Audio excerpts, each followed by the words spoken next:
নমস্কাৰ দৰ্শক ৰাইজ সকলোকে স্বাগতম জনাইছোঁ জ্ঞান বাৰ্তাৰ এটা নতুন খণ্ডলৈ। আজি আমাৰ সৌভাগ্য যে আমাৰ কাষতেই যিজন অতিথি আছে তেখেত ইন্সপেক্টৰ অফ স্কুল আছিলে, যিজনক IS বুলি আমি কওঁ সাধাৰণতে। আৰু এজন ISৰ কৰ্তব্যসমূহ কেনে, এজন ISে স্কুলখনৰ প্ৰতি কেনেকুৱা দায়িত্ব কৰ্তব্য পালন কৰে, তেওঁৰ নেতৃত্বত আমাৰ শিক্ষাৰ কেনেকুৱা ধৰণৰ উত্তৰণ হয় আহকচোন জানো। এয়া মই আপোনালোকৰ আগত চিনাকি কৰি দিবলৈ ওলাইছোঁ বিদ্যালয়সমূহৰ পৰিদৰ্শক, অৰ্থাৎ যিটো পদবীক আমি IS বুলিও চিনি পাওঁ, শ্ৰীযুত প্ৰেমেশ্বৰ দাস ডাঙৰীয়া। নমস্কাৰ ছাৰ। নমস্কাৰ। হয় ছাৰ, বহুত ধন্যবাদ জনাইছোঁ আপোনাৰ বহুমূলীয়া সময়টিৰ বাবে, আমাৰ অনুষ্ঠানটোৰ বাবে, বৰ্তমান নৱপ্ৰজন্মৰ বাবে। হয় ছাৰ, মই জানিব বিচাৰোঁ যে আপুনি এজন IS পদৰ অলংকৃত কৰা ব্যক্তি, আৰু এই IS হ'বৰ কাৰণে আমাৰ নৱপ্ৰজন্ম কোনো শিশুৱে যদি সপোন দেখে যে মই ভৱিষ্যতলৈ গৈ পেলাই বিদ্যালয় পৰিদৰ্শক হিচাপে নিজকে প্ৰতিষ্ঠা কৰিম, সেই ক্ষেত্ৰত ছাৰ কেনেকুৱা ধৰণে পঢ়া শুনা কৰিব লাগিব? গতিকে মই জানিব বিচাৰোঁ আপোনাৰ বাল্যকালত আপুনি কেনেকুৱা ধৰণে পঢ়া শুনা কৰিছিল, আৰু সেই পঢ়া শুনাসমূহ কৰি পেলাই IS পদবীলৈ উন্নীতকৰণ কৰাৰ ক্ষেত্ৰত আপোনাৰ মানে নিজৰ ব্যক্তিগত পৰিকল্পনাসমূহ কেনেকুৱা আছিলে, অলপ বুজাগৰিত কৰিব নেকি আমালৈ? নমস্কাৰ, আপোনাক ধন্যবাদ জনাইছোঁ। মানুহৰ শেষ পদবী যিহত নাথাকক সেইটোত উপনীত হ'বলৈ হ'লে সাধাৰণতে সৰুৰে পৰাই এটা লক্ষ্য বা উদ্দেশ্য থাকিব লাগিব। লক্ষ্য অবিহনে বা উদ্দেশ্য অবিহনে কোনেও মানে গুৰি বঠা নোহোৱা নাৱৰ নিচিনাকৈ গৈ ক'ৰবাত লাগা ভাগা এইটো হ'বগৈ নোৱাৰে। কোনোবাই অলপ বেছিভাৱে লক্ষ্যটো দৃঢ়ভাৱে ঠিক কৰি লয়, কোনোৱে অলপ ওপৰুৱাকৈ ভাবিলেও তেওঁ কিবা এটা যে হ'বগৈ লাগিব ভৱিষ্যতে সেইটো ঠিক কৰি লয়। সৰুৰে পৰাই এটা আমাৰ ধাৰণা আছিলে যে সেই সময়তো আমাৰ শিক্ষা দীক্ষা যথেষ্ট প্ৰচলনটো কম আছিলে, স্কুল কলেজৰ সংখ্যাও যথেষ্ট কম। আমি প্ৰাইমেৰী স্কুল পঢ়িছিলোঁ। মোৰ জন্ম হৈছে দক্ষিণপাট অঞ্চলৰ দক্ষিণপাটৰ গাতে লাগি থকা, নগাঁও জিলাৰ দক্ষিণপাটৰ গাতে লাগি থকা জেগেলবেউজীয়া বুলি এখন গাঁও। সেই গাঁৱতে এটা মধ্যবিত্ত শ্ৰেণীৰ কৃষক পৰিয়ালত জন্মগ্ৰহণ কৰা। গতিকে আমাৰ 5টা ল'ৰা ছোৱালী আছিলে, 5টাই শিক্ষা দীক্ষা মা দেউতাহঁতে দিব পাৰিছিলে। গতিকে সেই হিচাপে সৰুৰে পৰাই আমি প্ৰাইমেৰী স্কুল পঢ়িছিলোঁ প্ৰায় 3-4 কিলোমিটাৰমান আঁতৰত নিজ জাগিয়াল গাঁৱত থকা প্ৰাইমেৰী স্কুলত। তাৰ পৰাই প্ৰাইমেৰী স্কুলৰ বৃত্তি পৰীক্ষা দিছিলোঁ। তেতিয়া নৰ্মাল স্কুলত থকা, নগাঁও নৰ্মাল স্কুলত থকা, কেৱল নগাঁও জিলা, গোটেই জিলাখনৰ ভিতৰত এটাই চেণ্টাৰ হয়, তাতে বৃত্তি পৰীক্ষা দিছিলোঁ। নৰ্মালী স্কুলৰ যিখন আৱাসন প্ৰাইমেৰী বিদ্যালয় আছিলে সেই বিদ্যালয়তে বৃত্তি পৰীক্ষা দিছিলোঁ, কিন্তু বৃত্তি নাপালোঁ। এই যে বৃত্তি পৰীক্ষা দিলোঁ, সেইটোৱে বহুতখিনি আমাক সুবিধা দিছিলে। মই বৃত্তি নাপালোঁ, নিজে পিছৰ পৰ্যায়ত মই অনুমান কৰিব পাৰিছিলোঁ মোৰ তেতিয়া আখৰকেইটা বৰ ভাল নহয়, 1 নম্বৰ। আৰু 2 নম্বৰ মই ছবিত অলপমান টান পাইছিলোঁ, ছবি নম্বৰটো মই কমকৈ পাইছোঁ। আৰু আখৰত মোৰ অলপমান গণ্ডগোল আছিলে। মই ME তেতিয়া আমাৰ ফাইনেল পৰীক্ষা দক্ষিণপাটত গৈ, দক্ষিণপাট হাইস্কুল তেতিয়া, তাত ক্লাছ 4ত এডমিশ্যন লৈ ME পৰীক্ষা দিলোঁ। ME মই ভালদৰে কৃতিত্বৰে পাছ কৰিছোঁ। পাছ কৰি পেলাই 7ত দক্ষিণপাট উচ্চ মাধ্যমিক বিদ্যালয়তে এডমিশ্যন আকৌ লৈছোঁ।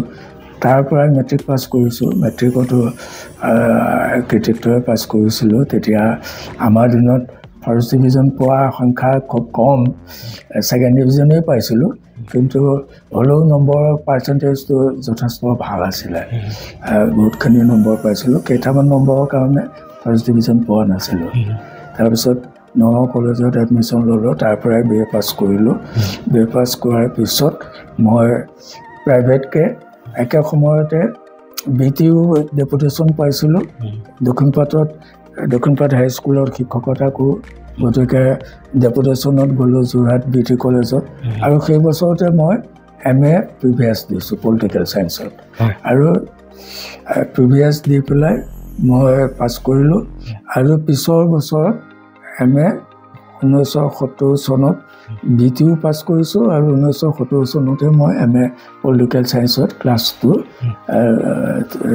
লৈ পেলাই পৰীক্ষাত অৱতীৰ্ণ হ'লোঁ তাৰপিছতে আমাৰ মানে আপুনি পেৰেলেলি দুইটা একেলগে কৰিছিল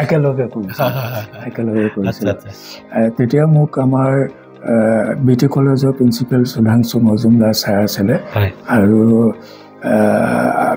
হোষ্টেল ছুপাৰিণ্টেণ্ডেণ্ট প্ৰভাত কোঁৱৰ বুলি তেওঁ শাখৰ ফালে ডাইৰেক্টৰ প্ৰাইমেৰী এডুকেশ্যন আছিলে গুৱাহাটীত তেওঁলোকে বহুত মোক সুবিধা দিছিলে মই সেই দুজন মানুহৰ কথা সদায় মনত ৰাখিব যথেষ্ট মোক সুবিধা দিছিলে যাৰ কাৰণে মই দুইটা কোৰ্চ পঢ়িব পাৰিছিলোঁ আৰু তেওঁলোকৰ আশীৰ্বাদতে মই পৰীক্ষা দি পেলাই সুখ্যাতিৰ সৈতে পাছ কৰিলোঁ পাছ কৰাৰ পিছত ইতিমধ্যে দক্ষিণপাট হায়াৰ ছেকেণ্ডেৰী হ'ল ছাবজেক্ট টিচাৰ হ'লোঁ তাতে কেইবাবছৰো গ'ল তাৰপিছত মই এই লাইনলৈ অন্য ডিপাৰ্টমেণ্টত মই চাকৰি পাইছোঁ কেইবাটাও কিন্তু তেতিয়া জইন নকৰিলোঁ আৰু 1974-75 চনত মই APSCও পাইছিলোঁ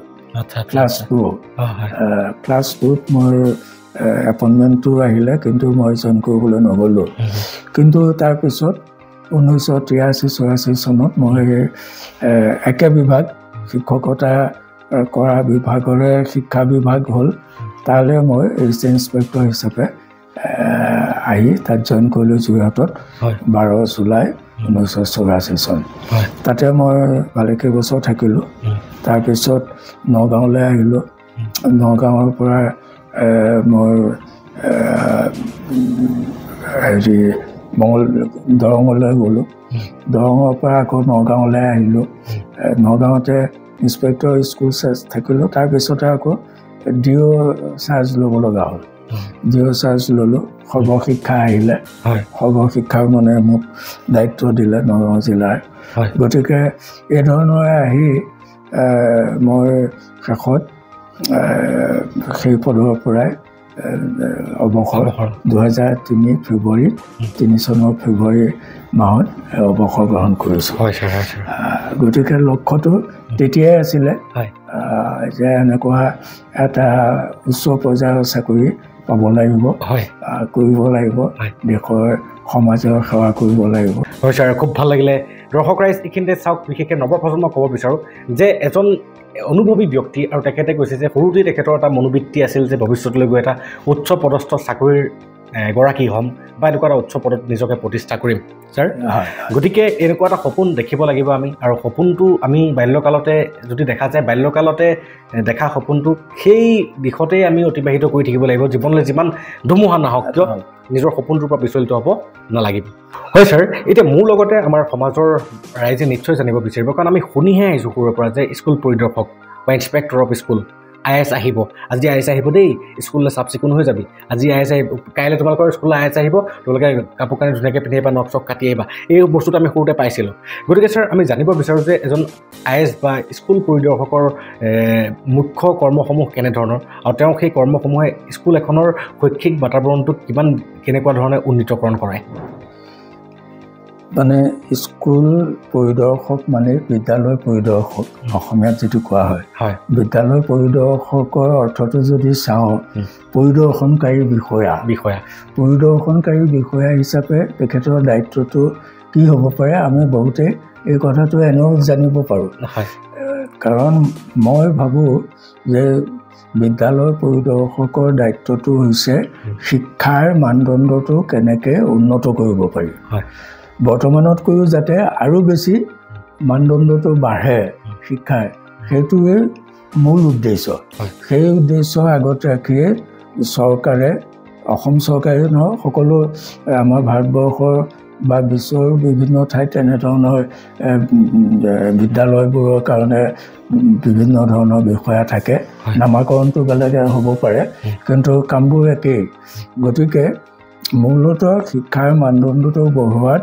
তেখেতসকলৰ অৰিহণাটো থাকিব লাগিব সেই শিক্ষাৰ মানদণ্ডটো বঢ়োৱাবলৈ হ'লে স্কুল এখনলৈ বিদ্যালয় এখনলৈ তেখেতৰ সঘনে পৰিদৰ্শনটো হ'ব লাগে শিক্ষকসকলৰ লগত বা বিদ্যালয়ৰ প্ৰধানজনৰ লগত তেখেতসকলৰ এটা সুসম্পৰ্ক গঢ়িব লাগে আৰু সেই তেওঁলোকৰ কিবা যদি আখুৱা থাকে সেই আখুৱাবোৰ অন্ততঃ প্ৰধানজনৰ কক্ষতে হওক বা শিক্ষকৰ কমন ৰুমতেই হওক তেনেকৈ এটা আলোচনা বিলোচনা কৰি তেওঁলোকক সেই ধৰণৰ গাইড দিব পৰাটো হৈছে বিদ্যালয় পৰিদৰ্শকৰ মুখ্য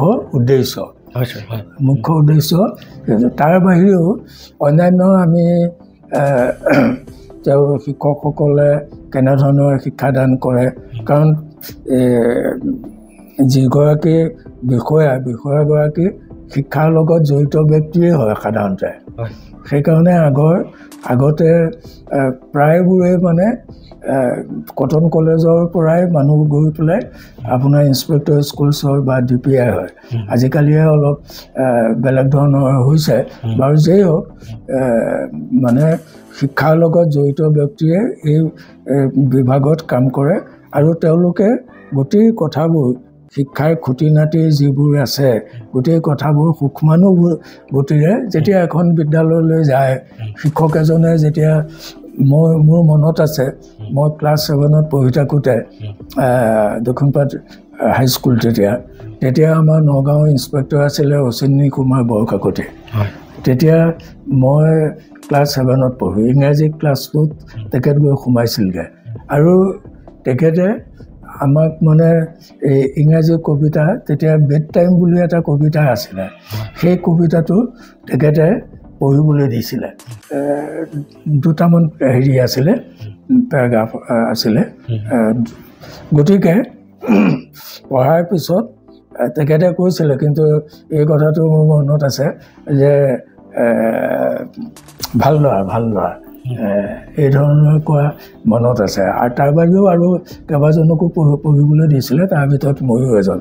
গতিকে তেওঁলোকে সেই ল'ৰাজনক পঢ়িবলৈ দিয়াৰ পিছত তেওঁ কেনেকৈ পঢ়িছে বা তেওঁ যদি 4টা ল'ৰাক পঢ়িবলৈ দিলে, পঢ়াৰ পিছত যদি তেওঁ ভালকৈ ইংৰাজীটো উচ্চাৰণ কৰিব পৰা নাই, সেই ইংৰাজী কোনে পঢ়ায় সেই শিক্ষকজনৰ লগত প্ৰধান শিক্ষকৰ জৰিয়তে অলপ কথা পাতে। কিবা যদি তেওঁ থাকে ত্ৰুটি বিচ্যুতি, সেইটো আঙুলিয়াই দিব পৰা হ'ব লাগে। সেই ধৰণৰ হ'লে নিশ্চয় শিক্ষাৰ মানদণ্ডটো, কাৰণ শিক্ষকজন হয় সকলোৱে শিক্ষক হ'ব নোৱাৰে, তেওঁ আজন্ম এটা প্ৰতিভা থাকিলেহে শিক্ষক হ'ব পাৰে। Teacher is not made, teachers R বৰ্ণ। গতিকে আজন্ম এটা প্ৰতিভা থাকিব লাগিব আৰু বহুত সাধনাৰ ফলতে বোলে শিক্ষক হ'ব পাৰে। আমাৰ সৎ লোকসকলে এই কথাবোৰ কৈ গৈছে। গতিকে তেনেকুৱা লোকৰ লগত যেতিয়া জড়িত হয় এই বিষয়াজন, গতিকে বিষয়াজনো ঠিক সেই লেখীয়াই হ'ব লাগে, তেতিয়াহে হ'ব। নহ'লে ভাইচ ভাৰ্চা হ'লে তেওঁলোকৰ কথাকথিতে যাব। সেইকাৰণে শিক্ষক আৰু বিষয়াগৰাকী এটা সঘন সম্পৰ্ক থাকিব লাগে। তেতিয়াহ'লে স্কুলবোৰ যদি আমি সঘনাই পৰিদৰ্শন কৰোঁ, বিদ্যালয় পৰিদৰ্শকসকলে একাডেমিক ছাইডটোত বিশেষকৈ এইটোত যদি সময় বেছিকৈ দিব পৰা যায়, তেতিয়াহ'লে শিক্ষাৰ মানদণ্ডটো যথেষ্ট বাঢ়িব। অকল ছাত্ৰই নহয়, আগৰ আমাৰ দিনত এনেকুৱা আছিলে যে ইনস্পেক্টৰ স্কুলছে যেতিয়া স্কুল চাবলৈ যাব, তেতিয়া প্ৰধানজনে বা অন্যান্য শিক্ষকসকলে ক'ব যে কাইলৈ ইনস্পেক্টৰ স্কুল চাব, কিন্তু ভালকৈ কাপোৰ কানি পিন্ধি আহিবি, নখ চখ ভালকৈ কাটি কৰি ধুনীয়া হৈ আহিবি, চাফ চিকুণ হৈ আহিবি। আৰু মনত আছে যে তেনেকুৱাই আছে। আৰু প্ৰাইমেৰী স্কুলত পঢ়োঁতেও আমাৰ মনত আছে, তেতিয়াও SI-সকলে যথেষ্ট পৰিদৰ্শন কৰে, স্কুল ক্লাছবোৰত পঢ়িবলৈ দিয়ে, কিবা সোধে, অংক কৰিবলৈ দিয়ে, কৰিব পাৰিছেনে নোৱাৰিছে, বহীবোৰ চাই কি লিখিছে কি মেলিছে। গতিকে তেতিয়া শিক্ষকসকলৰ সেইটো এটা ভয়ো আছিলে যে পৰিদৰ্শনকাৰী বিষয়া আহিলে কেনেবাকৈ চালে, যদি ক'তো চহী নেদেখে, শুদ্ধ ভুল দিয়া চিন নেদেখে, তেতিয়া হয়তো কিবা বেয়াকৈ ইম্প্ৰেশ্যন এটা হ'ব পাৰে। সেইকাৰণে শিক্ষকসকলো সদায় মানে তাৰ কাৰণে সাৱধান হয়। আৰু সেইকাৰণে শিক্ষাৰ মানদণ্ডটো তেতিয়া আজি মই মানদণ্ড কমিছে বুলি নকওঁ, আজি তেতিয়াৰ ছাত্ৰ ছাত্ৰীৰ তুলনাত এতিয়া ছাত্ৰ ছাত্ৰী বহুতো গতিকে সেই ক্ষেত্ৰত সুবিধা অসুবিধাও বহুত আছে গতিকে সেইপিনৰ পৰা মানদণ্ডটো বাঢ়িলেও বৰ্তমান যিটো সময়ৰ আহ্বান এই আহ্বানত আমি আৰু এখোজ আগবাঢ়ি যোৱাৰ অৱকাশ আছে খুব ভাল লাগিল ছাৰ মই এইখিনিতে জানিব বিচাৰোঁ যে আপুনি এজন বিদ্যালয় পৰিদৰ্শক হিচাপে এখন বিদ্যালয় পৰিদৰ্শন কৰাৰ পাছত আপুনি কেনেকৈ ছেটিছফাইড হৈ যে অ'কে এই বিদ্যালয়খনৰ শিক্ষাৰ গুণগত মানদণ্ডটো উৎকৃষ্ট মানদণ্ডৰ আপুনি কোন কোন ক্ষেত্ৰকেইটাক ডাইৰেক্টলি পিন পইণ্ট কৰে অলৰেডি কৈছে তথাপিও মই আপুনি ছেটিছফাইড মানে I am satisfied with this school আপুনি কেনেকৈ ছেটিছফাইড হয় মানে এইটো কথাত নিজৰ ব্যক্তিগত যিটো হেৰি অনুভূতি এই অনুভূতিটোৰ ওপৰত নিৰ্ভৰ কৰে এতিয়া এটা কথা যে ইনস্পেক্টৰ স্কুলছ গ'লেই বিদ্যালয়খনক কেউফালেদি পৰিপাতি কৰি ৰাখে গেটটোৰ পৰা আৰম্ভ কৰি ক'তো যাতে কাগজ এডোখৰ পৰি নাথাকে বা ক'ৰবাত বন এডাল হৈছে চকীদাৰ হতুৱাই হওক বা ছ'চিয়েল আগৰ দিনত স্কুল হেৰি কৰাৰ পিছত শেষ হোৱাৰ পিছত বা শনিবাৰে বা বিদ্যালয় ছুটি হোৱাৰ পিছত ক'ৰবাত বন বাট থাকিলে সেইবোৰ তেওঁলোকে হেৰি কৰে ল'ৰা ছোৱালী হতুৱাই পৰিষ্কাৰ কৰে আৰু কেতিয়াবা এনেকুৱা হয় ল'ৰা ছোৱালীয়ে এয়া কৰিব পৰা নাই মানুহ দি পেলাই কামলা দি পেলাই তেনেকৈ পৰিষ্কাৰ কৰি ৰাখে পৰিদৰ্শকগৰাকী বা এজন মানুহ যেতিয়া গেটখন খুলি পৰিৱেশটো পায় তেতিয়াই মানুহজনৰ ইম্প্ৰেশ্যনটো এটা বেলেগ হৈ যায় যে বা ধুনীয়াকৈ স্কুলখন ৰাখিছে ভাল লাগিছে প্ৰধানজনৰ সেইটো ক্ৰেডিট আৰু গৈ পেলাই যেতিয়া ক্লাছৰুম এটাত সোমায় কেতিয়াবা এনেকুৱাও হয় আমি বাহিৰে বাহিৰে মানে যেতিয়া হেডমাষ্টাৰজনে দেখে যে ইনস্পেক্টৰ স্কুল চাইছে বা প্ৰধানজনে যেতিয়া দেখে যে ইনস্পেক্টৰ স্কুল চাইছে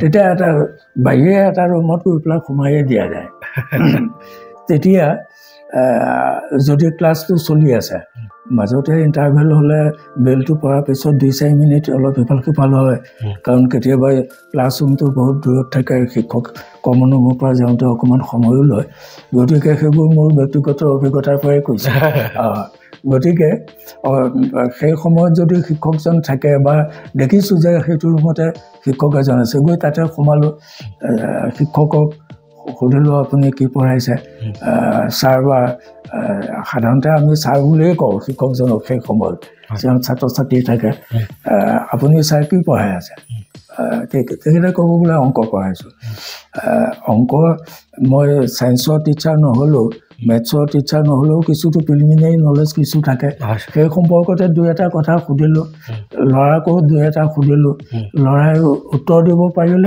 টুকিয়াই চালে ল'ৰাই উত্তৰ দিব পাৰিলে যথাযথভাৱে যদি উত্তৰ দিছে ল'ৰা ছোৱালীয়ে তেতিয়া আমি ক'ম শিক্ষকে ভালকেই পঢ়াইছে আৰু ল'ৰা ছোৱালীও ভালেই গতিকে এইবোৰ কথাৰ ওপৰতে গৈ পেলাই আপোনাৰ ক্লাছৰুমটো যিটো পৰিৱেশ সেই পৰিৱেশটো চাওঁ কিমান ধুনীয়াকৈ ৰাখিছে ক'ৰবাত ভাল ফটো এখন আছে নেকি কিছুমান স্কুল আছে সদায় তেওঁলোকে ধূপ ধূনা জ্বলোৱাৰ হেৰি আছে এটা কৰ্ণাৰ আছে তাতে ধূপ জ্বলাই থয় তেনেকুৱা পৰিৱেশো দেখিছোঁ বহুত ক্লাছৰুমৰ ভিতৰতে আৰু কেইবাখনো ভাল ভাল মানুহৰ ফটো ৰাখে ডাঙৰ ডাঙৰ মহৎ লোকৰ বা তাতে 2-এটা তেনেকুৱা ভাল মহৎ বাণী লিখি থোৱাও থাকে সেইবোৰ দেখি শুনি ভাল লাগে আৰু প্ৰধানজনৰ সেইটো ক্ৰেডিট যে শিক্ষকৰটো এনেকৈ কৰিব পাৰিছে এইবোৰ কথা চালে আমি ধৰিব পাৰোঁ যে স্কুলখনৰ বাতাবৰণটো ঠিকে আছে হয় ছাৰ কেতিয়াবা আপোনাৰ মনলৈ এনেকুৱা প্ৰশ্ন আহেনে যে আচ্ছা পৰিদৰ্শক আয়োজকৰ কাৰণে এনেকুৱা কৰি উঠাইছে নে স্কুলখন গতানুগতিকভাৱে তেনেকেই মানে চাফ চিকুণতাৰ পৰা আদি কৰি শিক্ষাগত মানে গুণগত মানদণ্ডৰ পৰা আদি কৰি সকলো পেনৰ পৰা মানে সদায় বৰ্তি আছে এইটো আপুনি আচল প্ৰশ্নটোৱে ঠিকেই কৰিছে এইটোহে আচল কথা সেইটোতো আমিও জানো যে সদায় এটা এতিয়া এখন স্কুলত কেতিয়াবা এনেকুৱা হয় ফুলদানি চুলদানি ৰাখি থয় দেখিবলৈ কিন্তু সদায় হয়তো নোৱাৰিবও পাৰে কিন্তু সেই যে ধূপ জ্বলোৱা প্ৰচেছটো এইটো সদায় কৰিব ক্লাছ টিচাৰজনে নিশ্চয় কৰিবই এইটো যিজনে ৰেজিষ্টাৰখন লৈ হাজিৰাটো কৰে তেওঁ সেইটো দায়িত্বই থাকে চাগে আৰু আমাৰ দিনতো আমি সেইটো দায়িত্ব বুলিয়ে ভাবোঁ আৰু গোটেই ৰুমটো পৰিষ্কাৰ কৰি ব্লেকবোৰ্ডখন ধুনীয়াকৈ ৰাখি তাত ডাষ্টাৰটো আছে নাই চব থোৱা বক্সটোত চক আছেনে নাই এই গোটেইখিনি শিক্ষকজনৰ ওপৰত ক্ৰেডিট থাকে আৰু স্কুলখনত ৰুমটোৰ ক্লাছটোৰ যিজন কেপ্টেইন থাকে কেপ্টেইনজনৰ ওপৰত নিৰ্ভৰ কৰে গতিকে সেইবোৰ সদায় নথলেও অন্ততঃ মিনিমাম পৰ্যায়ত ৰাখে বুলি ধৰিব পাৰি ইয়াতে মানে সমাচাৰ কেলে ইচ্ছা আহি কাপিয়ে বুলি এটা কথা আছে হয় কেতিয়াবা আচলতে আমাৰ দৰ্শক ৰাইজ তথা আমি শিক্ষক সমাজলৈ আহ্বান জনাব বিচাৰোঁ যিহেতু জ্ঞান বাৰ্তা আমি কেৱল শিক্ষা জগতৰ লগতে বিশেষকৈ ৰিলেটেড আৰু লগতে আমি আজি শিক্ষা বিভাগৰ পৰা অন্য এটা বিষয়লৈ যদিও গৈছোঁ সেই বিভাগৰ শিক্ষাটোকে আমি উদঘাটন কৰিবৰ কাৰণে চেষ্টা কৰিছোঁ গতিকে আমাৰ শিক্ষক সমাজলৈ এটা আহ্বান থাকিলে স্কুলৰ যিটো ছাৰ আপুনি ক'লে যে আপুনি পৰিদৰ্শন কৰিবলৈ যাওঁতে চাফ চিকুণতা পৰিৱেশ এটা দেখিছে গতিকে এই চাফ চিকুণ কেনেকৈ কৰি ৰাখিব লাগে যদি ষ্টুডেণ্টসকলক সেই নিয়মানুবৰ্তিতাটো শিকোৱা হয় তেতিয়াহ'লে সেই ছাত্ৰ ছাত্ৰীসকলে নিজৰ জীৱনত চাফ চিকুণতাৰ প্ৰতি বহুতখিনি সজাগতা হ'ব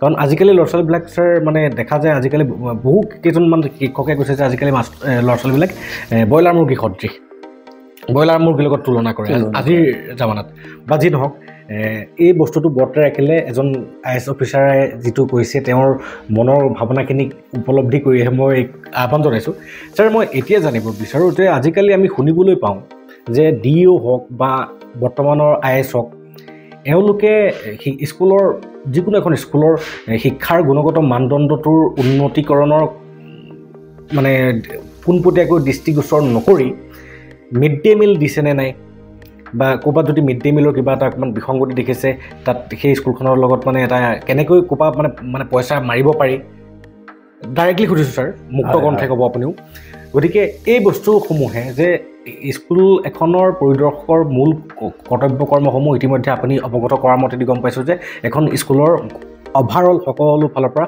সৰ্বাংগীন উন্নতি কৰা কিন্তু এই সৰ্বাংগীন উন্নতিটোত কেৱল মিড ডে মিল কেৱল ইনফ্ৰাষ্ট্ৰাকচাৰটো চালেই নহ'ব কেৱল আমি এই দুটা বা এনেকুৱা কিছুমান বিষয়ক দৃষ্টিগোচৰ কৰিলে নহ'ব আমি শৈক্ষিক মানদণ্ডটো চাব লাগিব কোনো এজন শিক্ষকে যদিহে উচিত মানদণ্ডৰে শিক্ষাদান কৰা নাই তেতিয়াহ'লে আজিকালি তাৰ ওপৰত অভিযোগ চলিলে নানান কিছুমান ঘোচ দি পেলাইও মানে বহুত কিছুমান হাত সাৰিব পাৰি বুলি মই শুনা পাইছোঁ তাৰোপৰি ৰিটায়াৰমেণ্টৰ পাছত কোনোবা এজন মানুহে যদিহে অফিচলৈ যায় তেতিয়াহ'লে উইদাউট মানে ঘোচ এটা নিদিয়াকৈ তেখেতৰ ৰিটায়াৰমেণ্টৰ সেই কামখিনি আটকি থাকে বহুত দিনলৈকে গতিকে এই ক্ষেত্ৰত আপোনাৰ সামূহিক এটা মই মন্তব্য বিচাৰোঁ যাতে আমাৰ সমাজৰ পৰা এই বিসংগতিসমূহ দূৰী হয় বিসংগতিটো আচলতে সব বিষয়াই যে বেয়া হয় কথাটো আমি মানি নলওঁ হয় সব বিষয়াই বেয়া হ'ব নোৱাৰে কোনোবা দুয়ে হয়তো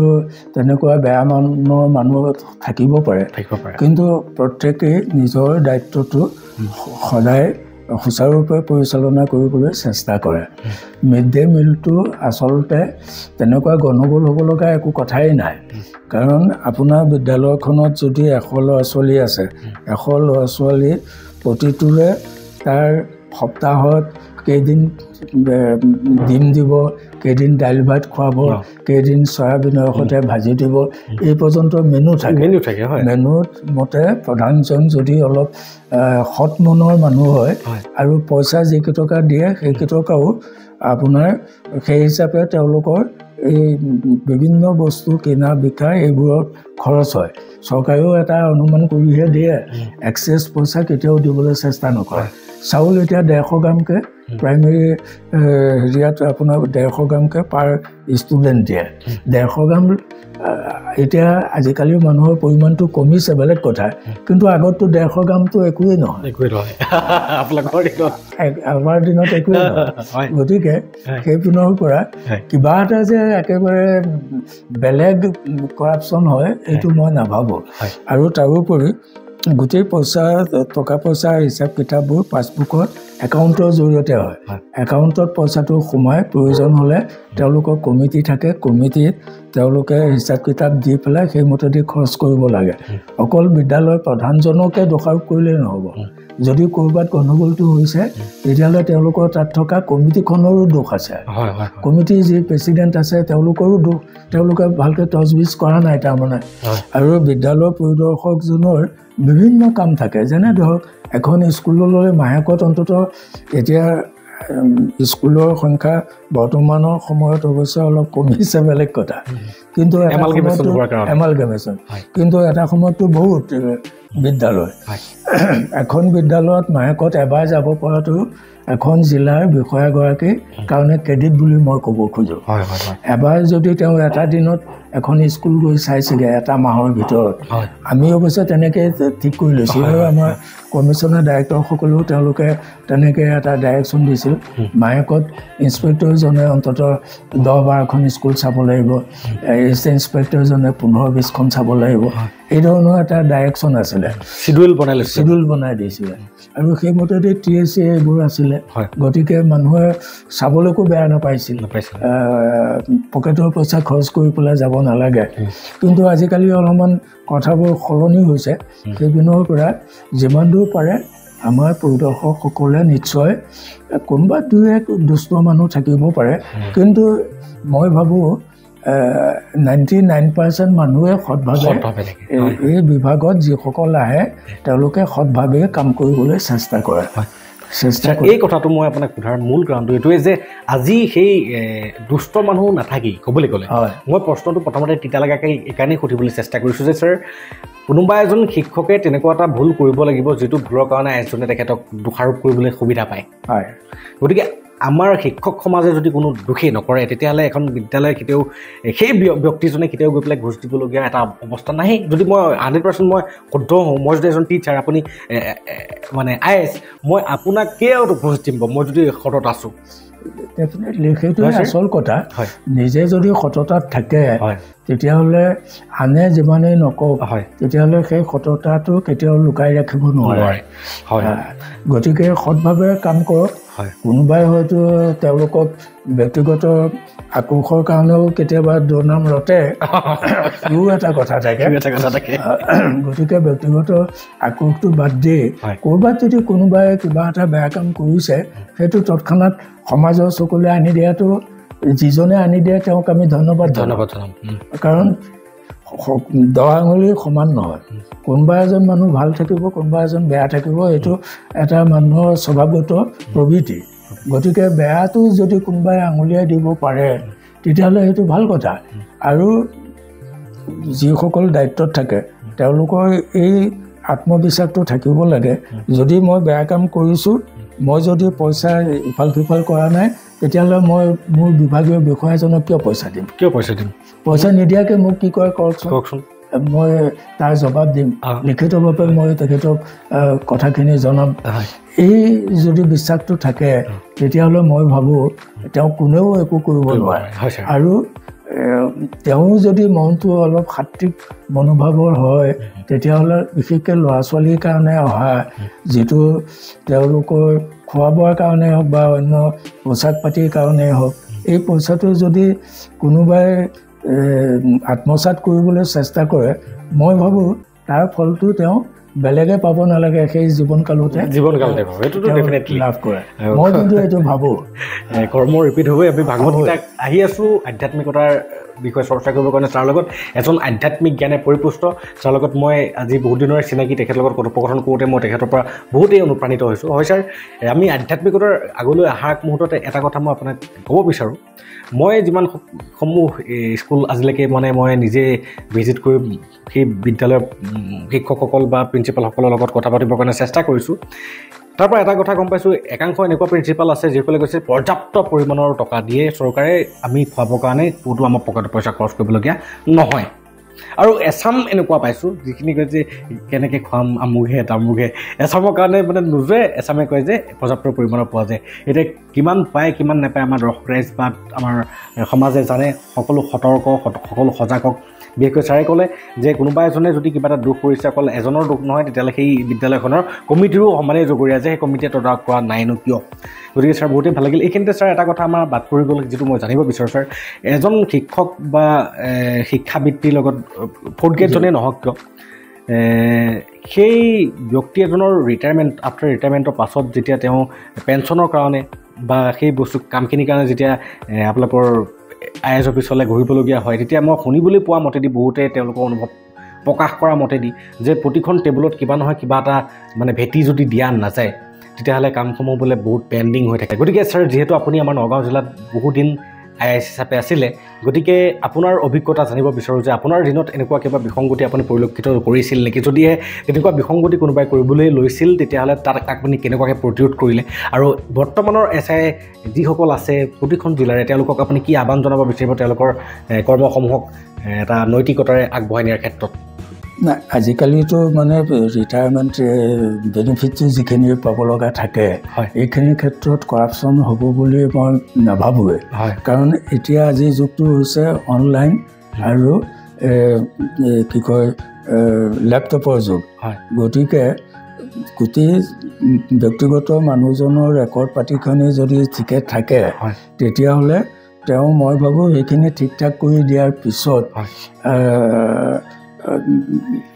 কাকো একো খোচামত নকৰাকৈ তেওঁ পেঞ্চনটো লাভ কৰিব পাৰে পেঞ্চনৰ বেনিফিটখিনি এতিয়া মই মোৰ ব্যক্তিগত এটা কথা কওঁ আধ্যাত্মিকতাৰ কথাটো হৈছে আধ্যাত্মিকতাটো বাৰু আমি পিছলৈ যাম কিন্তু তথাপি মই এটা কথা কৈ থলোঁ যে আধ্যাত্মিকতাটো গঢ় লয় ক'ত সাধাৰণতে ঘৰখনতে নিজৰ ঘৰখনতে আধ্যাত্মিকতাটো গঢ় ল'ব পাৰিব লাগিব এইটো মই পিছত আপুনি যদি সোধে তেতিয়া মই ক'ম কিন্তু বিদ্যালয়তো সেই হিচাপে আধ্যাত্মিকতাৰ কথা আমাৰ দিনত পাঠ্যপুথিতে বহুতখিনি কথা আছিলে আৰু আমাৰ দিনত পাঠ্যপুথিবোৰৰ যিবোৰ পাঠ সেই পাঠবিলাকৰ পৰা ইংৰাজীত আমি হেৰিয়াৰ এটা লেচন পঢ়িছিলোঁ how much land does a man need Pahom বুলি এজন মানুহৰ তেওঁ ইমান তেওঁ মনৰ হেঁপাহটো আছিল যে তেওঁ বহুত মাটি লাগে তাৰপিছত তেওঁ ক'লে যে তুমি এটা দিনত তুমি যিমান ঘূৰিব পাৰা সিমানখিনি মাটি তুমি একোৱে কৰা তাৰপিছত তেওঁ দৌৰি গৈ বেলি বহালৈকে তেওঁ দেখিলে মানে নাই আধাই তেওঁ কভাৰ কৰিব নোৱাৰিলে যিমানখিনি তেওঁ মনত ভাবিছিল কল্পনা কৰিছিলে তাৰপিছত তেওঁ সেই হেৰিয়াতে মৃত্যু হ'ল মৃত্যু হোৱাৰ আগে তেওঁ তেতিয়া উপলব্ধি কৰিছিলে যে এজন মানুহক মাত্ৰ 6 ফুট মাটি লাগে গতিকে এইটো কম আধ্যাত্মিকতাৰ কথা নে ডাঙৰ কথা এই যে দৰ্শনটো কিমান পইচা লাগে মানুহৰ জীয়াই থাকিবলৈ এইবোৰে জানো আমাক নিশিকায় ঠিক সেইধৰণৰে আমি স্কুল কলেজত এই ধৰণৰ পাঠ যদি থাকে পাঠ্যপুথিত যদি সন্নিৱিষ্ট হয় ল'ৰা ছোৱালীয়ে সৰুতে বহুত ভাল কথা থাকে সত্যনাথ বৰাৰ প্ৰবন্ধটো মই তপকৈ পাহৰি গ'লোঁ তাত এটা লাইন আছিলে যে জামাদাৰজনীৰ গৌৰৱৰ স্থল হৈছে তাইৰ ঝাৰুডাল জামাদাৰক আমি নিম্ন স্তৰৰ মানুহ বুলি ভাবোঁ কিন্তু তেওঁ নিজৰ ঝাৰুডালকে তেওঁ জীৱনৰ সৰ্বস্ব বুলি ভাবে গতিকে মানে ছাৰ মই অনুভৱ কৰিব পাৰিছোঁ যে যিজন ব্যক্তি যিটো পদতে নাথাকক কিয় তেখেতৰ যিটো অস্ত্ৰই নহওক কিয় সেইটোৱে তেখেতৰ গৰ্বৰ বিষয় আজি এটা এজন সৈনিকে বন্দুকটো লৈ পেলাই তেখেতে আমাৰ দেশ ৰক্ষা কৰিছে দেশ মাতৃক ৰক্ষা কৰি আজি আপুনি মই ৰাতি ধুনীয়াকৈ শুব পাৰিছোঁ শত্ৰুৰ ভয় নকৰাকৈ বহিৰাগত শত্ৰু আহি আমাক ঘৰত যাতে মাৰি থৈ নাযায় সেই তেনেকুৱা এটা ভয়াৱহতাৰ পৰা আমি মুক্ত হৈ আমি শুবলৈ যে পাৰিছোঁ তেওঁলোকৰ কাৰণে আৰু তেওঁলোকৰ আত্মমৰ্যাদাটো সেই বন্দুকটোতে সোমাই আছে ঠিক তেনেকৈ এজন চাফাই কৰ্মচাৰী বা আপুনি জামিদাৰ বুলি ক'লে এজন চাফাই কৰ্মচাৰীও ঝাৰুডালি তেখেতৰ মানে গৌৰৱৰ স্থল প্ৰবন্ধটো আছিলে খুব ধুনীয়া এতিয়া প্ৰশ্নটোৰ পৰা আমি অকণমান আঁতৰ হৈ গ'লোঁ নেকি প্ৰশ্নটো আছে মই বুজি পাই গৈছোঁ যে কি ক'ব ছাৰে ভেটি লোৱা আৰু আমাৰ দিনত তেনেকুৱা মই এই কথাটো সদায় কৈছিলোঁ যে আপুনি যি কাম কৰে তাৰ ফলটো নিজে ভোগ কৰিবলৈ পায়, এইটো মই খুব বিশ্বাস কৰিছিলোঁ। সেইকাৰণে মই মোৰ দিনত হেডমাষ্টাৰ প্ৰিন্সিপেল বা অফিচ এছিষ্টেণ্ট যিমানবোৰ আছে তাৰ শতকৰা 90-99% ক'ব লাগিব যে ছাৰে ৰিটায়াৰ্ড মানুহবিলাকক সন্মান কৰে।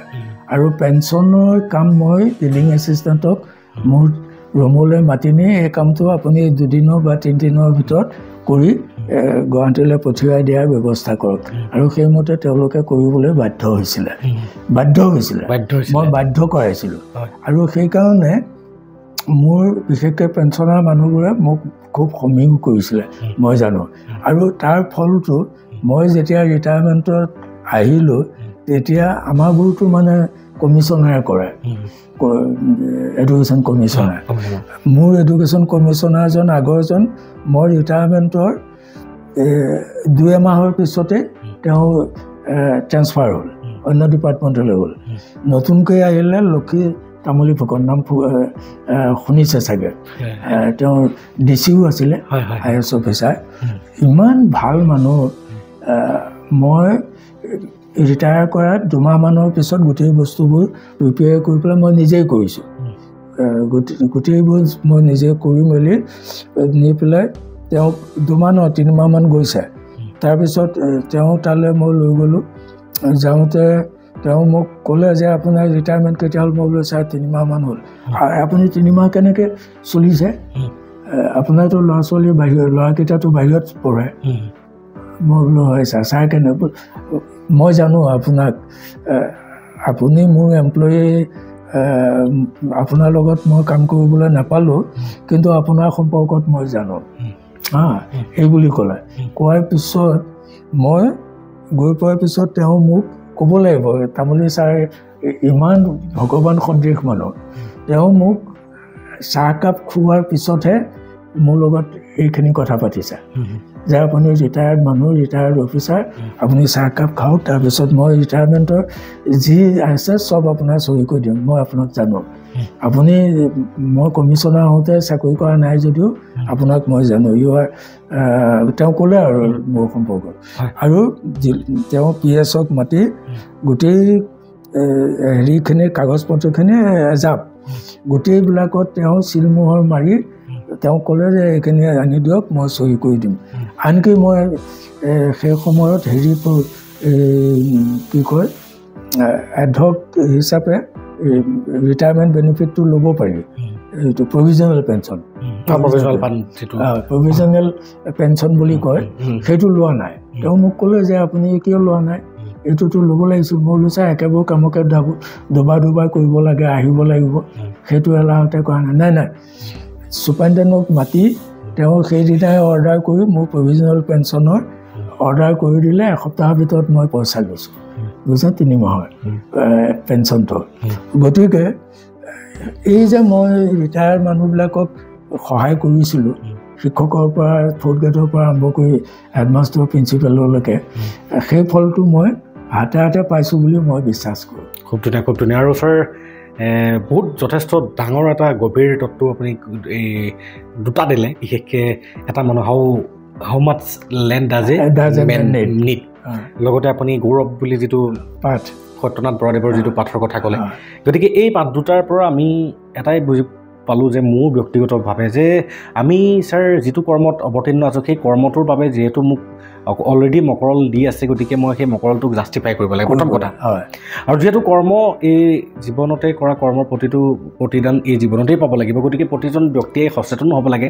যিহেতু আমাক চকুত মাটিতকৈ বেছি নালাগে, গতিকে আমি এনেই উচ্চাকাংক্ষা আৰু অবাঞ্ছিত পৰিধিৰ বাহিৰৰ উচ্চাকাংক্ষা আমি কেতিয়াও কৰিব নালাগে। গতিকে সকলোকে আহ্বান জনাইছোঁ যে এনেকুৱা বিসংগতি যাতে নহয়, আৰু আমি আমাৰ সমাজত তেনেকুৱা কথা যাতে শুনিবলগীয়া নহয়, বিশেষকৈ এনেকুৱা পদবীত থকা ব্যক্তিসকলৰ প্ৰতি আজিকালিতো নহয়, আজিকালি কম্পিউটাৰ যোগেই হ'ল, গতিকে পঠিয়াই দিব লাগে। গতিকে সতৰ্ক হ'ব লাগিব মানুহ, ব্যক্তিজনেও সতৰ্ক হ'ব লাগে। তেওঁ ৰেকৰ্ড পাতি বহুতৰ ভুল হৈ থাকে ছাৰ্ভিচ বুকখনত, সেইবোৰ ঠিক ঠাক কৰি পেলাই দিলে মই ভাবোঁ এসপ্তাহৰ ভিতৰত পেঞ্চনটো হৈ যায়। হয়, খুব ধুনীয়া। ছাৰ, এতিয়া আহিছোঁ যে আপুনি অৱসৰ ল'লে, অৱসৰ লৈ পেলাই বৰ্তমান আপুনি নিজকে প্ৰায় 20 বছৰ কাল অৱসৰপ্ৰাপ্ত জীৱন, 22 বছৰ হৈ গ'ল। 22 বছৰ অৱসৰপ্ৰাপ্ত, বহুতেই দীঘলীয়া। দৰ্শকে যিখিনিতে ক'ব বিচাৰোঁ যে আমাৰ ছাৰৰ বৰ্তমান বয়স 81 হ'বলৈ গৈ আছে ৰানিং, আৰু 81 বয়সৰ বুলি মইতো নহয়, এজন ডক্টৰ যদি ছাৰক এক্সামাইন কৰি পেলাই চাই তেতিয়াহ'লে কেতিয়াও ভুলত নক'ব যে তেখেতে 81 বছৰ, এতিয়াও ডেকা সদৃশ। তেখেতৰ কথাত 81 বয়সৰ কোনো প্ৰভাৱেই পোৱা নাই। আৰু এইখিনিতে মোৰ মনত পৰিলে আমাৰ এজন প্ৰসিদ্ধ ছিংগাৰ দীপেন বৰুৱা ছাৰে কৈছিলে age is just a number. সেই কথাটো বৰ প্ৰসিদ্ধই। গতিকে ছাৰ, মই জানিব বিচাৰোঁ যে অৱসৰপ্ৰাপ্ত হোৱাৰ পাছত, অৱসৰ লোৱাৰ পাছত আপুনি নিজকে কি কৰ্মৰ প্ৰতি বা কি ক্ষেত্ৰত, সামাজিক ক্ষেত্ৰত বা যিকোনো ক্ষেত্ৰতে হ'ব পাৰে, কি ক্ষেত্ৰত নিজকে আত্মনিয়োজিত কৰি পেলাই আত্মিক সন্তুষ্টি আহৰণ কৰাৰ ক্ষেত্ৰত নিজকে মনোনিৱেশ কৰিছে, আৰু লগতে আপুনি ইমান সুস্থ শৰীৰৰ অধিকাৰী, এই ক্ষেত্ৰত তাৰ ৰাজটো কি, সেই বিষয়ে অকণমান অৱগত যদি কৰে তেতিয়াহ'লে আমাৰ সমাজৰ বহু লোকৰে উপকাৰ সাধন হ'ব বুলি ছাৰ মই ব্যক্তিগতভাৱে আপোনাৰ কাষত বহি অনুভৱ কৰিব পাৰিছোঁ। এতিয়া অৱসৰ সময়খিনি নগাঁও জিলাৰ প্ৰায়বোৰ অনুষ্ঠানৰ সন্থা বা অন্যান্য অনুষ্ঠানবিলাকৰ লগতে সাহিত্য সভাৰ পৰা আৰম্ভ কৰি আমাৰ স্বেচ্ছাসেৱী অনুষ্ঠান, সদৌ অসম গ্ৰাম্য পুথিভঁৰাল সন্থা বা আমাৰ শ্ৰীমন্ত শংকৰ মিছনৰ বৰ্তমান মই সভাপতিয়ে, গতিকে এই ধৰণৰে বিভিন্ন কাম কৰি আছোঁ, মানৱ সেৱা কৰিবলৈ চেষ্টা কৰিছোঁ। খুব সুন্দৰ ছাৰ। এতিয়ালৈকে মই জানিব পৰা মতে দৰ্শক ৰাইজ আপোনাক ক'ব বিচাৰোঁ যে এনেকুৱা এটা অনুষ্ঠান প্ৰৱণে, যিটো অনুষ্ঠান প্ৰৱণৰ লগত ছাৰৰ যোগাযোগ বা ছাৰৰ নেতৃত্ব সেই সংগঠনত নাই, ছিনিয়ৰ চিটিজেনতো আছে। সেইখিনিতে এটা খুব গুৰুত্বপূৰ্ণ কথা সুধিব বিচাৰোঁ যে শংকৰ মিছন, আমাৰ যিখন শংকৰ মিছন আছে, এই শংকৰ মিছনৰ অন্তৰ্গততে আমাৰ যিখন আমাৰ অন্ধ বিদ্যালয় যিখন আছে ব্ৰহ্মপুৰত, গতিকে সেই বিদ্যালয়খনো আপোনালোকৰ দ্বাৰাই পৰিচালিত হয় বুলি মই শুনিবলৈ পাইছোঁ। গতিকে ছাৰ, মই জানিব বিচাৰোঁ যে এখন অন্ধ বিদ্যালয় পৰিচালনা কেনেকুৱাকৈ হয়, আৰু অন্ধ বিদ্যালয়ত ল'ৰা ছোৱালীসমূহক আপোনালোকে মিড ডে মিল যিটো আমাৰ ইয়াত আছে, তেওঁলোকৰ বাবে সেই তেনেকুৱা কি ব্যৱস্থাপনা আছে যদি জনাই খুবেই ভাল লাগিব। আৰু দৰ্শক ৰাইজক এটা কথা ক'ব বিচাৰোঁ যে যদি আপোনালোকৰ অঞ্চলৰ ওচৰে পাঁজৰে সেই তেনেকুৱা কোনো দিব্যক্ষম ল'ৰা ছোৱালী আছে, তেন্তে তেওঁলোকক যদিহে এটা উজ্জ্বল ভৱিষ্যত বিচাৰি তেতিয়াহ'লে শিক্ষিত কৰক, নহয় জানো? তেওঁলোকে নিশ্চয় শিক্ষিত হ'বলৈ তেওঁলোকৰো এটা যোগ্যতা নিশ্চয় আছে, আৰু তেওঁলোকক শিক্ষিত কৰিলে তেওঁলোকো ভৱিষ্যতলৈ গৈ পেলাই কিবা নহয় কিবা এটা ক্ষেত্ৰত নিজকে প্ৰতিষ্ঠা কৰাত সুবিধা হ'ব পাৰে। হয় ছাৰ, মই আপোনাৰ পৰা জানিব বিচাৰোঁ। শ্ৰীমন্ত শংকৰ মিছন এটা অতি ঐতিহ্যপূৰ্ণ অনুষ্ঠান। আজি ৭৫ বছৰ হৈছে আমি মহাৰাজ জয়ন্তী উৎসৱ পালন কৰি আছোঁ।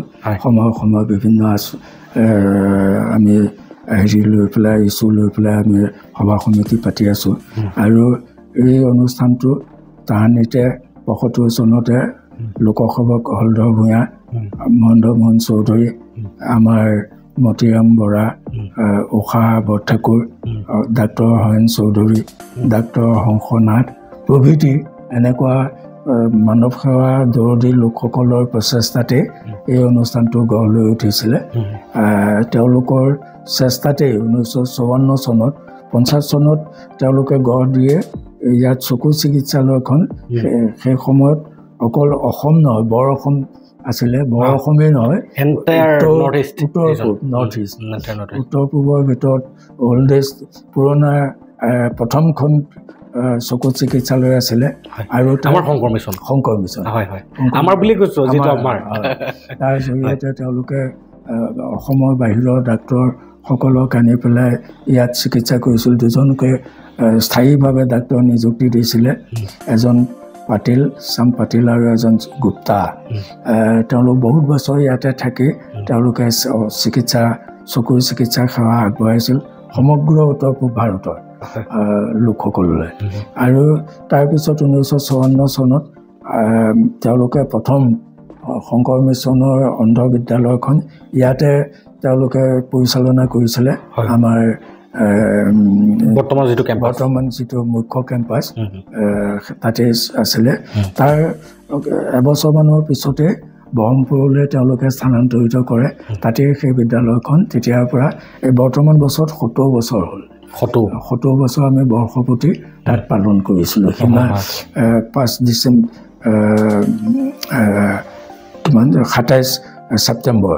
27 ছেপ্টেম্বৰৰ দিনা আমি 70 ইয়াৰ্ছ হৈছে আৰু 5 ডিচেম্বৰত আমাৰ মাননীয় অসমৰ গভৰ্ণৰ ৰাজ্যপাল লক্ষণ প্ৰসাদ আচাৰ্য ডাঙৰীয়া আহি তাত অংগনবাদী কি কয় আমাৰ অন্ধ ল'ৰা ছোৱালীসকলৰ লগত তেওঁলোকে এখন সভা পাতি গৈছে তাত আমিও সম্পূৰ্ণভাৱে জড়িত আছিলোঁ গতিকে এই বিদ্যালয়খন সাধাৰণতে এতিয়ালৈকে স্কুলখন যে ইতিমধ্যে প্ৰথমতে LP খাপৰ আছিলে তাৰপিছত ME খাপ হ'ল তাৰপিছত হাই খাপ হ'ল পৰ্যায়ক্ৰমে LP-টো প্ৰভিন্সিয়েলাইজ হ'ল ME-টো প্ৰভিন্সিয়েলাইজ হ'ল কিন্তু হাইস্কুলখন প্ৰভিন্সিয়েলাইজ কৰা অলপ সময় ল'লে তথাপি আমি প্ৰয়াত অসমৰ স্বনামধন্য মুখ্যমন্ত্ৰী তৰুণ গগৈৰ দিনত স্পেচিয়েলি সেই সময়ত প্ৰভিন্সিয়েলাইজেশ্যন বন্ধ আছিলে কিন্তু কেৱল অন্ধ বিদ্যালয়খন এখন বিদ্যালয় তেওঁ 2008 চনত চৰকাৰীকৰণ কৰি দিলে আৰু তেতিয়াৰ পৰা তাৰ শিক্ষকসকলে চৰকাৰী হাৰত দৰমহা পায় কিন্তু শিক্ষকৰ দৰমহাটোৰ বাহিৰে আচবাব ঘৰ দুৱাৰ গোটেইবোৰ আমি শংকৰ মিছনৰ কৰ্তৃপক্ষৰ তৰফৰ পৰা আমি পৰিচালনা কৰোঁ আৰু এতিয়া বৰ্তমান আমাৰ ছাত্ৰ ছাত্ৰী ৭৪ জনমান আছে 74 আৰু এই ল'ৰা ছোৱালীসমূহ সমগ্ৰ অসমৰে নহয় অসমৰ বাহিৰেও আছে 2-4 বাহিৰৰ ল'ৰা ছোৱালীও আছে অনা অসমীয়া ল'ৰা ছোৱালী আছে হিন্দীভাষী ল'ৰা ছোৱালী আছে গতিকে ৭৪ জন ল'ৰা ছোৱালীয়ে পঢ়া শুনা কৰে তেওঁলোকৰ ৰেচিডেঞ্চিয়েল তেওঁলোক তাতে থাকে হোষ্টেল আছে ল'ৰাৰ কাৰণে বেলেগে হোষ্টেল ছোৱালীৰ কাৰণে বেলেগে হোষ্টেল তেওঁলোকৰ গোটেই খোৱা বোৱাৰ দায়িত্বটো আমি শংকৰ মিছনৰ তৰফৰ পৰা বহন কৰিব লাগে অৱশ্যে চৰকাৰে সমাজ কল্যাণ বিভাগৰ পৰা বছৰি প্ৰায় 6 লাখ মান টকাৰ এটা সাহায্য দিয়ে কিন্তু ৰেগুলাৰ নহয় আমি মাজতে মাননীয় মুখ্যমন্ত্ৰী ডক্টৰ হিমন্ত বিশ্ব শৰ্মা ডাঙৰীয়াক লগ ধৰি পেলাই এই কথাখিনি তেখেতক অৱগত কৰিছোঁ তেখেতে আশ্বাস দিছে কিছু বঢ়াম বুলি এতিয়া সিদিনা গভৰ্ণৰ আহোঁতেও এই কথাখিনি কোৱা হৈছে তেখেতেও হয়তো কিবা এটা কৰিব আমাৰ বিশেষকৈ DC মহোদয় আমাৰ আয়ুক্ত নৰেন্দ্ৰ কুমাৰ চাহাডঙে খুব ইণ্টাৰেষ্টেড অন্ধ বিদ্যালয় তেখেতে নিজাকে কিবা কিবি বহুত কৰিছোঁ আৰু পানী দুনিৰ সুবিধাখিনি তেখেতে ঠিক ঠাক কৰি তেখেতৰ চেষ্টাতে তাত কৰি মেলি দিছে আৰু কিবা তেখেতে কৰাৰ চেষ্টাত আছে কিমান কৰিব পাৰে নাজানো কিন্তু আমি আশাবাদী কিছু ঘৰ দুৱাৰ নিৰ্মাণৰ ক্ষেত্ৰতো তেখেতে আমাক সহায় কৰিম বুলি কৈছে গতিকে সেইখিনিত তেনেকৈ হয় কিন্তু আমি শংকৰ মিছনে এতিয়া আমাৰ আৰ্থিক সংকটৰ এটা সমস্যা হৈ গৈছে আৰ্থিক সংকটত ভুগি আছোঁ অথচ আমি ল'ৰা ছোৱালীক সদায় ৰেচনটো আমি দি থাকিব লাগে আপোনালোকৰ এই কৰ্তৃপক্ষৰ এই চেগতে মই কৰ্তৃপক্ষৰ চোকা দৃষ্টি দিবৰ কাৰণে অনুৰোধ জনালোঁ হয় বহুত ধন্যবাদ ছাৰ আপোনাৰ তথ্যসমূহৰ পৰা বহুতেই মানে এখন যে মানৱদৰ্দী হৃদয়ৰ ব্যক্তিৰ লগত মই কথা পাতি আছোঁ মোৰ অনুভৱ হৈছে আৰু চাওক দৰ্শক ৰাইজ 80 বছৰৰ জীৱনকাল অতিক্ৰম কৰাৰ পাছতো তেখেতে নিজকে কাৰ্যক্ষম কৰি ৰাখিছে সেই অন্ধ যিসকলে নিজৰ দৃষ্টিশক্তিৰ বিহীনভাৱে জীৱন কটাবলগীয়া অৱস্থাত জন্মগতভাৱে হ'লেও হৈছে এইখিনিতে এটা কথা জানিব বিচাৰোঁ যে যিসকল মানে দিব্য শক্তি নাই যিসকলৰ কিছুমান জন্মগতভাৱে হয় কেতিয়াবা এনেকুৱাও দেখা যায় এক্সিডেণ্টেলিও কাৰোবাৰ মানে দৃষ্টিশক্তি হেৰাই যায় গতিকে আপোনালোকৰ বৰ্তমান যিসকল ষ্টুডেণ্ট আছে সেই সকলো জন্মগতভাৱেই দৃষ্টিক্ষম নে নাই কোনো এনেকুৱাও আছে যিসকলে এক্সিডেণ্টেলি তেওঁলোকৰ দৃষ্টিশক্তি হেৰুৱাইছে? আছে আছে, তেনেকুৱা 2-4 ল'ৰা ছোৱালী আছে এক্সিডেণ্টেলি হোৱাও। এতিয়া লুই বেইলি এক্সিডেণ্টেলি হৈছিলে, হয়। তেওঁতো আচলতে জন্মান্ধ নহয়, কিন্তু তেখেতক আমি ধন্যবাদ জনাব লাগিব। ধন্যবাদ জনাব লাগিব। সেইজন প্ৰবাদ পুৰুষ, বিশ্বৰ মানৱ দৰ্দী ব্যক্তি। গতিকে তেনে এজন ব্যক্তিলৈ আমি শ্ৰদ্ধা জনাইছোঁ। যে এতিয়া আমাৰ ইয়াতো তেনেকুৱা এক্সিডেণ্টেল দুৰ্ঘটনা হোৱাও আছে আৰু জন্মান্ধও আছে, আৰু অলপ কমকৈ দেখা ল'ৰা ছোৱালীও আছে। অলপ অলপ দেখে, কিন্তু সম্পূৰ্ণ নেদেখে। এয়া কিতাপ পঢ়িব নোৱাৰে, জেনেৰেল কিতাপ। তেওঁলোকে সদায় বেইলি পদ্ধতি কিতাপকে চাব লাগে। গতিকে তেনেকুৱা ছাত্ৰ ছাত্ৰী আৰু তেওঁলোকৰ যিটো প্ৰতিভা, মই এটা কথা ক'বলৈ পাহৰি গ'লোঁ, বিদ্যালয়খনৰ মানে ৰিজাল্ট খুব ভাল। প্ৰত্যেক বছৰে 100% পাছ কৰি আছে, আৰু তেওঁলোকে ল'ৰা ছোৱালীখিনিয়ে প্ৰায় সকলোকেইটাই লেটাৰ 3-4টা বিষয়ত পাই যায়, লেটাৰ মাৰ্ক পাই যায়। আৰু এই ক্ষেত্ৰত শিক্ষকসকলে যথেষ্ট কষ্ট কৰে। শিক্ষক কেইজনৰ বেছ ভালেই লাগে শিক্ষকসকলৰ, কাৰণ শিক্ষক ভাল হ'লে ছাত্ৰ ছাত্ৰী ভাল হ'ব, তেওঁলোকে তেনেকুৱা হ'ব। গতিকে সেই ক্ষেত্ৰত শিক্ষকৰ কষ্টৰ অবিহনে আমি কেতিয়াও বিফল হৈছে বুলি ধৰিব নোৱাৰোঁ। খুব সুন্দৰ ছাৰ, আপোনাৰ গোটেই জীৱনৰ বৃত্তান্তসমূহ জানিবলৈ পাই মোৰ সঁচাকৈ গৌৰৱ অনুভৱ কৰিছোঁ যে আজি এনেকুৱা এজন ব্যক্তিৰ কাষত বহি আছোঁ। দৰ্শক ৰাইজ, এইসকল পূজনীয় ব্যক্তি যিসকলক আমি পূজন কৰিব লাগে, যিসকলৰ জীৱনৰ পৰা আমি কিবা এটা শিক্ষা ল'ব লাগে, যিসকলৰ জীৱনৰ পৰা আমি শিক্ষা ল'লে আমিও আমাৰ জীৱন বাটত একোচ আগুৱাবৰ কাৰণে নিশ্চয় সক্ষম হ'ম। হয় ছাৰ, আহি মই মোৰ মনৰ কথাটো আপোনাক সুধিবলৈ লৈছোঁ। আপোনাৰ গোটেই জীৱনজোৰা অভিজ্ঞতাৰ পৰা বৰ্তমানলৈকে আপুনি যিখিনি সঞ্চয় কৰিলে, আৰু আপুনি এই জীৱন সংগ্ৰাম, কিছু ব্যক্তিয়ে কয় যে জীৱন এক সংগ্ৰাম, মানি লৈছোঁ সেই জীৱন এক সংগ্ৰামত, এই সংগ্ৰামখনত বিজয়ী হ'বৰ কাৰণে আপুনি যি পন্থাটো অৱলম্বন কৰি বৰ্তমান আজি 81 বছৰ বয়সতো এজন ডেকাৰ দৰে হৈ আছে, এজন উত্তেজনামূলক একদম পূৰা সফল ডেকাৰ দৰে সেই মন তথা শৰীৰৰ ধাৰণ কৰি আছে, তাৰ আঁৰত থকা ৰাজটো কি, আৰু এই মূল মন্ত্ৰটোক মই সমাজৰ কাৰণে আপোনাক উত্তৰাধিকাৰী সূত্ৰে বিচাৰিছোঁ। এইটো প্ৰথম কথা, দৈহিক, মানসিক আৰু শাৰীৰিক তিনিওটা বস্তু সমানে চালু হৈ থাকিব লাগে। ধুনীয়া কথা। গতিকে অকল দৈহিকভাৱে হ'লেই নহ'ব, মানসিকভাৱেও যথেষ্ট এটা উৎকৃষ্ট মনৰ হ'ব লাগে, গৰাকী হ'ব লাগে যিমান দূৰ পাৰি। আৰু ঠিক সেই হিচাপে শাৰীৰিকটো নিজৰ শৰীৰটোৰ কাৰণে মাই হেল্থ মাই ৰাইট। গতিকে মই যি কৰোঁ মোৰ কথা। গতিকে হেল্থটো, আৰু তাতে ফোনত শলা চৰাই সাধাৰণতে পৰিয়ালটোৰ যত্নৰ ওপৰতো বহুত কথা নিৰ্ভৰ কৰে। মোৰ পৰিবাৰ, তেওঁ এতিয়াও মানে যদি খোৱাৰ সময়ত 1 ঘণ্টা দেৰি হয় তেতিয়াও মানে ফোনতে 2-এটা টানকেই ক'ব। গতিকে এই পৰিপাটিতাটো কাৰণে মই এইখিনি আপোনালোকৰ আশীৰ্বাদত লাভ কৰি আছোঁ বুলি ভাবোঁ। ভগৱানৰো কথা আৰু পৰিয়ালৰো শুশ্ৰূষাটো তত্বাৱধানটো লাগিব। মোৰ মনোবলটো থাকিলে নহ'ব। ছাৰ, মই এইখিনিতে জানিব বিচাৰিম, দৰ্শক ৰাইজ নিশ্চয় আপোনালোকে এটা কথা অনুধাৱন কৰিব পাৰিছে যে আমি সুস্থ বুলি ক'লে কেৱল সেইজন ব্যক্তিক সুস্থ নুবুলে যিজন ব্যক্তি কেৱল শাৰীৰিকভাৱে ফিট, বা যিজন ব্যক্তি কেৱল পঢ়া শুনাতেই মগন হৈ পেলাই, পঢ়া শুনা বহুত কথা চোকা বুলি মানুহে অভিহিত কৰিব পাৰে, but he is not healthy, properly healthy.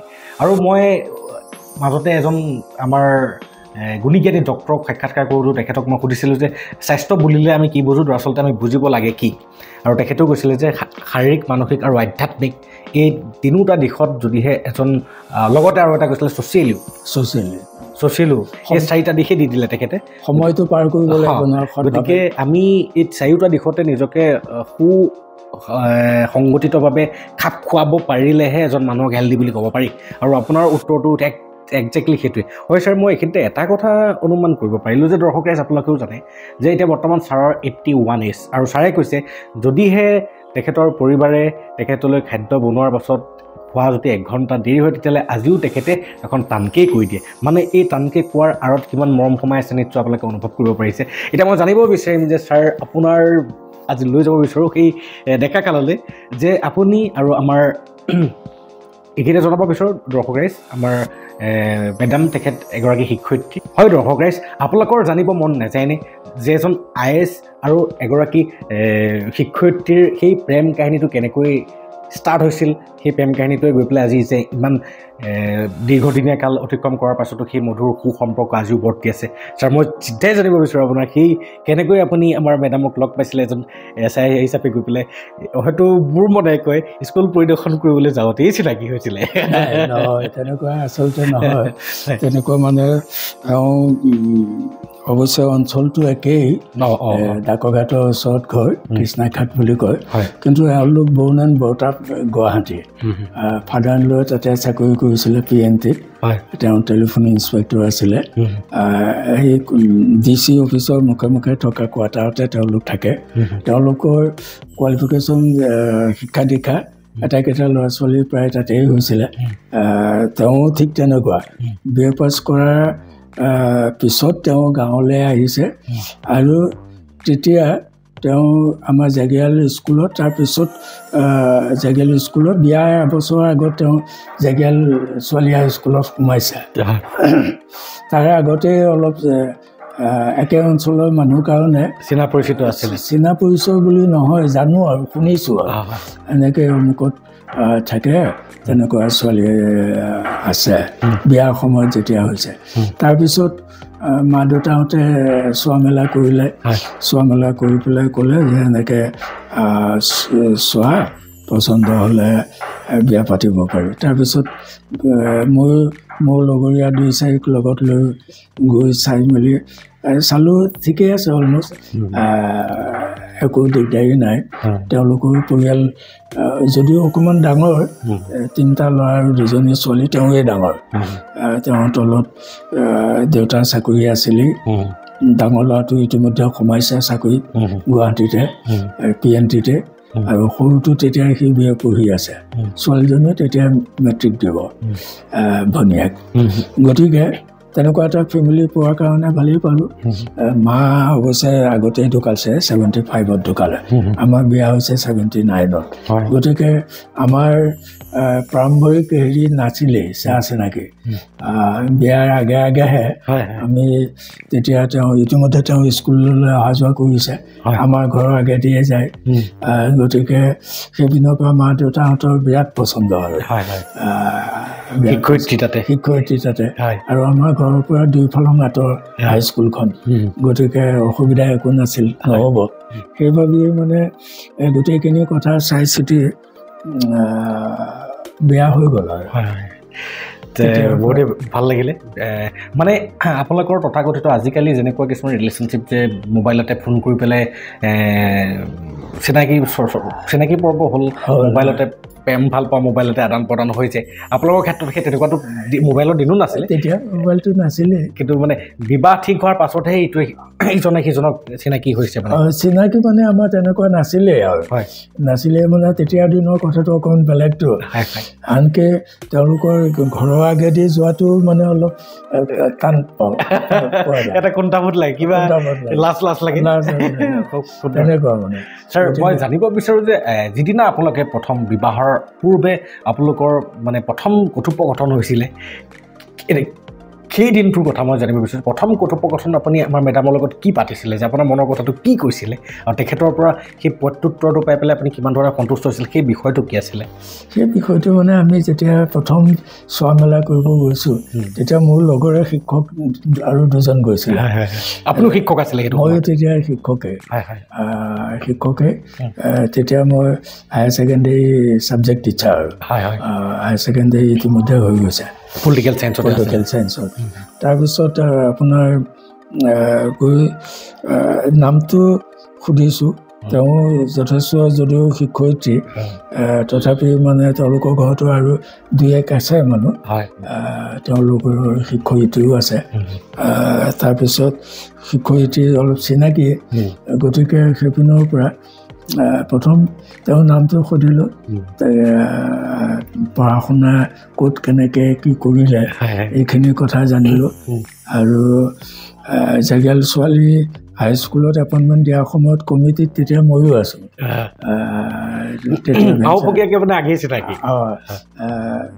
তেতিয়ালৈকে মানে দেখোঁ আৰু, কিন্তু মতা বোলা বিশেষ নাই। ছোৱালী এজনী হিচাপে দেখোঁ, মাত বোল তেনেকৈ তেওঁ নকৰে, ময়ো নকৰোঁ।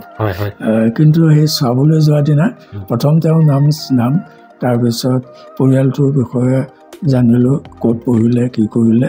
এইখিনি কথা জনাৰ পিছতে শংকাবোধটো কিছু কমিল আৰু তাৰপিছতে আমাৰ বেছিদিন গেপ হোৱাই নাই।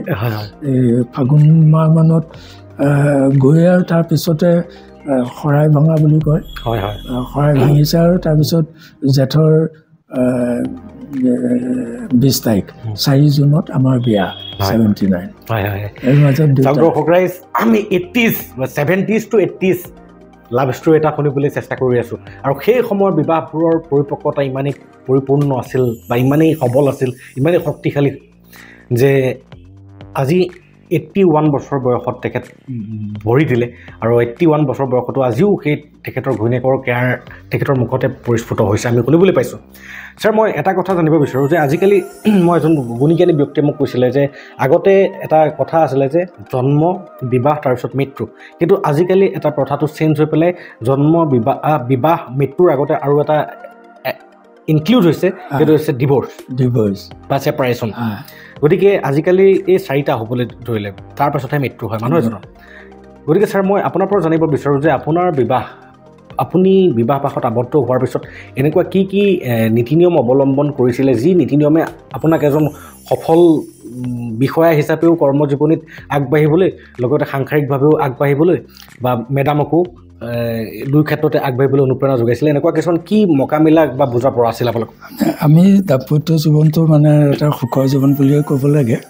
সময়ো আমি যথেষ্ট দিছিলোঁ, যদিও সামাজিক কামবোৰত মই ঘূৰি পকি ফুৰোঁ বা সাহিত্য এইবোৰত লাগি ঘূৰি থাকোঁ, তথাপি যিখিনি সময় পাওঁ সেইখিনি সময়ৰ ভিতৰতে আমি ভাল বেয়া এনেকৈ 2-4 কথা পাতোঁ। আৰু দুয়োয়ে সময় হৈ দুই একেলগে প্ৰায় ওলাই যাওঁ। 9:30 আগে পিছে আমি ওলাই যাওঁ। তেওঁ স্কুলত সোমাই, মই মোৰ স্কুলত সোমাই। গাড়ী নহয়, তেতিয়াতো আমি খোজকাঢ়ি যাওঁ, প্ৰায় 2 ফালং ওচৰতে। মই চাইকেলত যাওঁ। নগাঁৱলৈ অহাৰ পিছত তেতিয়া মানে মই তেওঁ তাৰ পৰা ট্ৰেন্সফাৰ কিছুদিন তাতে জাগিয়ালতে কৰি আছিলে, জাগিয়াল ছোৱালী স্কুললৈ। তাৰপিছতে হবগাঁও গাৰ্লছলৈ ট্ৰেন্সফাৰ হ'ল। হোৱাৰ পিছত তেতিয়া মই ফৌজদাৰীপট্টিত থাকোঁ ভাড়াঘৰত। তেতিয়াও সেই তেনেকৈ আৰু তেওঁ 9টা বজাৰ আগে ওলাই যায়, ময়ো 9টাৰ আগে পিছে অফিচলৈ ওলাই আহোঁ, একেলগে আহোঁ। ল'ৰা ছোৱালী ইহঁতকেইটাও স্কুললৈ আহে, তিনিওটা। আচলতে একে বৃত্তিতে যদি থকা যায় তেতিয়াহ'লে একে বৃত্তি থকা মানে যোৰাবিলাক তেওঁলোকৰ বুজাবুজি যিটো পাৰস্পৰিক বুজাবুজিটো পৰিপক্ক হয়। একে বৃত্তি বুলি কথা নাই, মই ভাবোঁ দেই। আমাৰ বৃত্তিটো একেবাৰে বেলেগ কথা, কিন্তু এনেও মানুহৰ মনবোৰ যদি ভাল থাকে, পুৰুষ আৰু স্ত্ৰী দুয়োগৰাকীয়ে যদি প্ৰত্যেকে সহনশীল হয়, তেতিয়াহ'লে দাম্পত্য জীৱনটো সহনশীল হয়। এতিয়া মই আপোনাক সুধি আছিলোঁ যে আপোনাৰ জীৱনৰ এনেকুৱা এটা কোনটো মূলমন্ত্ৰ, যিটো মূলমন্ত্ৰই আপোনাৰ দাম্পত্য জীৱনক এটা সুমধুৰ বা সুখী যাত্ৰালৈ ৰূপান্তৰিত কৰিলে? আমি ভাবোঁ যে পিতৃ মাতৃৰ লগতে নিজৰ পৰিবাৰগৰাকীও মানে বকু কুটুম বুলি ক'ব লাগিব। গতিকে একেবাৰে মানে তেওঁ পৰিয়ালৰ অবিচ্ছেদ্য অংগ। গতিকে মাক দেউতাক হিচাপে মা দেউতাক যিটো শ্ৰদ্ধা ভক্তি কৰোঁ, নিজৰ পত্নীগৰাকীৰ ক্ষেত্ৰতো সেই মৰম স্নেহটো থাকিব লাগিব, বুজা পৰাটো থাকিব লাগিব। বুজা পৰাটো থাকিলেহে মৰম স্নেহটো বাঢ়িব। মই যেনিবা এঘণ্টা দেৰিকৈ আহিলোঁ, তেওঁক ক'ব পাৰিব লাগিব যে মই অমুক কামৰ কাৰণে দেৰি হৈছে, মানে বাৰু সেই কথাটো তেওঁ আকৌ বুজি পাব লাগিব। এনেকৈ যেতিয়া বুজি পায়, তেতিয়া মানে মই ভাবোঁ দাম্পত্য জীৱনটো সাংসাৰিক জীৱনটো কেতিয়াও অসুখী নহয়, মধুৰ হয়। হয় হয়, খুব সুন্দৰ। দৰ্শক ৰাইজ, এইখিনিতে ক'ব বিচাৰোঁ যে ছাৰৰ এজনী ছোৱালী আৰু দুটাকৈ ল'ৰা সন্তান আছে আৰু তেওঁলোক well establish in our society. গতিকে এটা সফল জীৱন তেওঁলোকে অতিবাহিত কৰিলে। আৰু মই সকলোকে পুনৰবাৰ ক'ব বিচাৰোঁ যে আমি আদৰ্শ হিচাপে এই ব্যক্তিসকলক বুজিব লাগে, যিসকল ব্যক্তিয়ে নিজৰ লগতে বহু ব্যক্তিৰ জীৱনত পোহৰ দিবৰ কাৰণে চেষ্টা কৰি সক্ষমো হৈছে আৰু লগতে বৰ্তমানো তেখেত 80+ হোৱাৰ পাছতো সেই চেষ্টা অব্যাহত ৰাখিছে। ভৱিষ্যতৰ পৰিকল্পনা হিচাপে তেখেতে নিজকে বৰ্তমান আত্মনিয়োজিত কৰি ৰাখিছে আমাৰ শংকৰ মিছনৰ লগত। লগতে সেই শংকৰ মিছনৰ অন্তৰ্গততে বৰ্তমান আমাৰ যিখন অন্ধ বিদ্যালয় আছে, সেই অন্ধ বিদ্যালয়ৰ ছাত্ৰ ছাত্ৰীসকলৰ ভৱিষ্যত উজ্জ্বল কৰিবৰ কাৰণে আজিও তেওঁলোক তৎপৰ যৎপৰোনাস্তি তেওঁলোকে প্ৰচেষ্টা চলাই আছে। ছাৰ, এইখিনিতে আৰু এটা ছেগমেণ্ট আপোনালোকৰ আছে, মই ইনক্লুড কৰি দিব বিচাৰোঁ। আপোনালোকৰ আৰু এটা ছেগমেণ্ট আছে, আপোনালোকৰ হোমলেছ শ্বেল্টাৰ এটাও আছে পানীগাঁও চৰাইলে। হয়, গতিকে তেওঁলোকৰ সেই হোমলেছ শ্বেল্টাৰ, মই অলৰেডি সেই হোমলেছ শ্বেল্টাৰত এজন ব্যক্তিৰ সাক্ষাৎকাৰ কৰি থৈছিলোঁ। গতিকে ইমানখিনি কৰ্মবাদ, ইমানখিনি মানৱদৰ্দী ব্যক্তি আজিৰ সমাজত নিচেই মানে পাবলৈ নাই, ক'বলৈ গ'লে কঠিন। গতিকে তাৰ বাবে ছাৰ মই অৱশেষত আপোনাক বহুত বহুত ধন্যবাদ জ্ঞাপন কৰিছোঁ। আপোনাৰ এই সুস্বাস্থ্য সদায় বৰ্তি থাকক। মই ধন্যবাদ জনাইছোঁ। বিশেষকৈ আজি সুমন দাসে আহি আমাক এনেকৈ এটা সাক্ষাৎকাৰ ল'লে আৰু এই সাক্ষাৎকাৰ জৰিয়তে জ্ঞান বাৰ্তালৈ মই মোৰ শুভেচ্ছা জ্ঞাপন কৰিছোঁ। অধিক উজ্জ্বল হওক, গোটেই অসম তথা বিভিন্ন ঠাইত ইয়াৰ প্ৰসাৰতাটো বৃদ্ধি হওক, সেইটো কামনা কৰিছোঁ।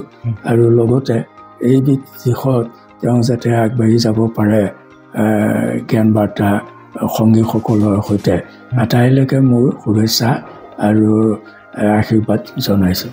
এই ধৰণৰ আমাৰ সুমন দাস ডাঙৰীয়াই যি ধৰণৰ আজি সাক্ষাৎকাৰটো ল'লে, এই সাক্ষাৎকাৰবোৰ সমাজৰ বিভিন্ন স্তৰৰ লোকৰ লগতো লৈছে। এই ধৰণৰ যদি তথাকথিত যিসকল সমাজৰ আগশাৰী ব্যক্তি, সেইসকলৰ যদি কথাবোৰ আনে জানে, নিশ্চয় নতুন পুৰুষে সেইসকলৰ আদৰ্শবোৰ গ্ৰহণ কৰিব। কাৰণ আমিও জীৱন যুদ্ধত সংগ্ৰাম কৰিহে আজি এইখিনি পাইছোঁ।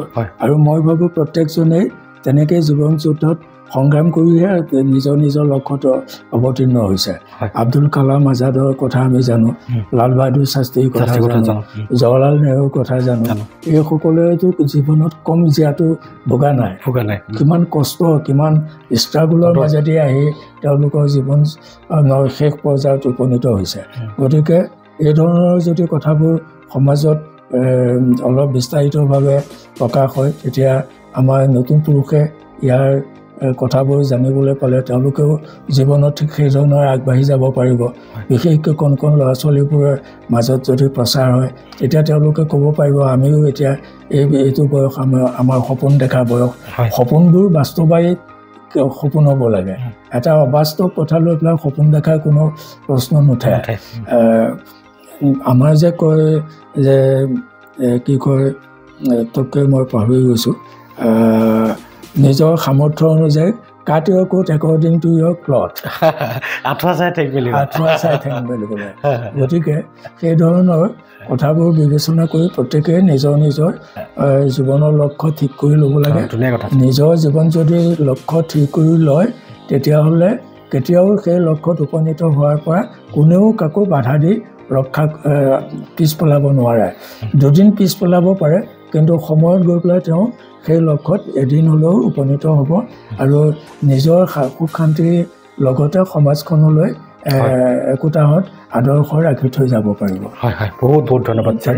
আৰু আপোনাৰ লগত আজি কথোপকথনখিনিৰ দ্বাৰা ময়ো অনুভৱ কৰিব পাৰিছোঁ যে আমাৰ সমাজে এটা অমূল্য, এইবিলাক মূল্যৱান কথা, মানে আমি কোনো বিশ্বৰ বজাৰত টকা দি পেলাই এই জ্ঞানসমূহক উদ্ভাৱন কৰিব নোৱাৰোঁ। এজন ব্যক্তিৰ গোটেই জীৱন জোৰা অনুভৱসমূহক আমি উদ্ধাৰ কৰিব নোৱাৰোঁ।